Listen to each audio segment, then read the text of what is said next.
প্রিয় এসএসসি পরীক্ষার্থীবৃন্দ, তোমাদের 2025 সালের এসএসসি পরীক্ষার অংশ নেবে।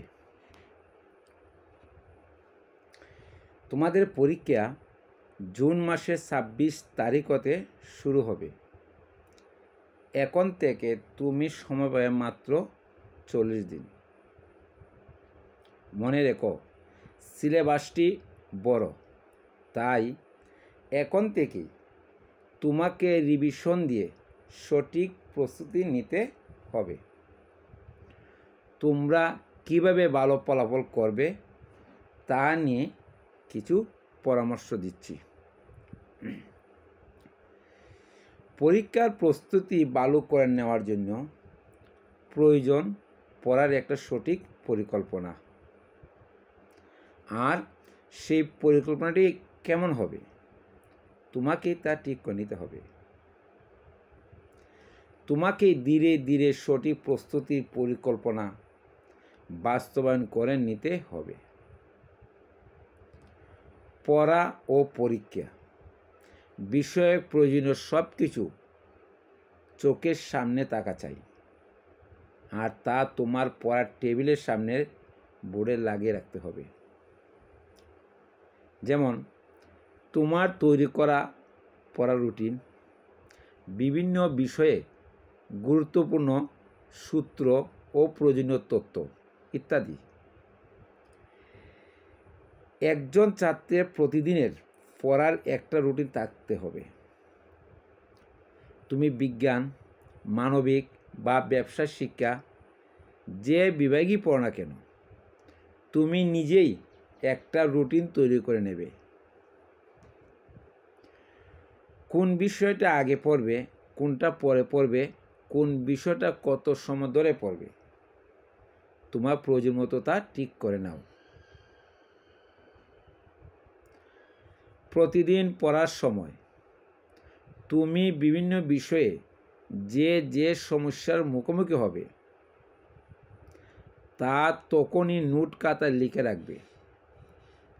পরে সেই সমস্যাগুলো কলেজ শিক্ষক অথবা গৃহশিক্ষক বা বড়দের সহায়তা নিয়ে সমাধান করে নিতে পারবে। এতে তোমার প্রস্তুতিটা অনেক সহজ হবে।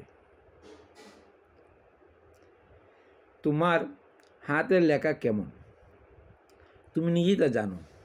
যদি ভালো হয় তাহলে তো চমৎকার, আর যদি মোটামুটি বা খারাপ হয় তবে আজই থেকেই হাতের লেখা ভালো করার চেষ্টা করো।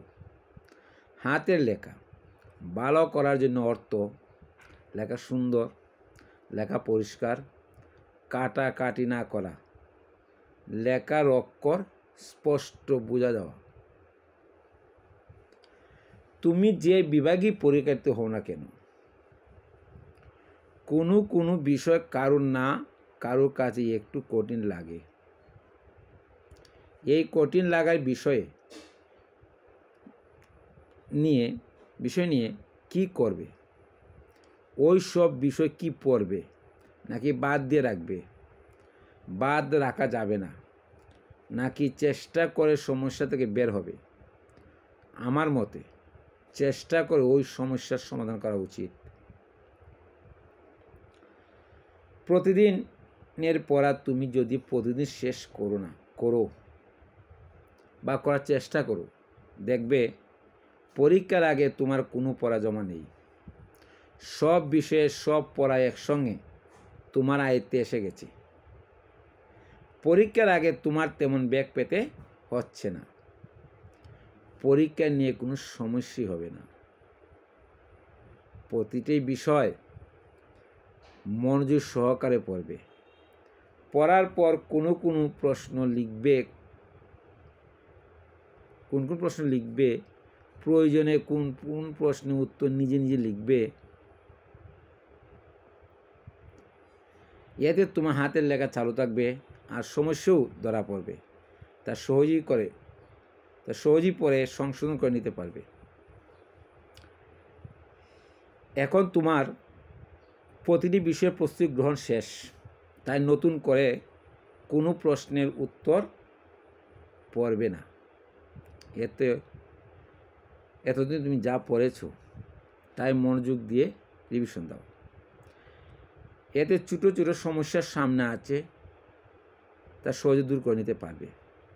এতে কিন্তু এইচএসসি পরীক্ষা তোমার সফলতা আসবে। তোমাদের সবার জন্য শুভকামনা রইল। ধন্যবাদ।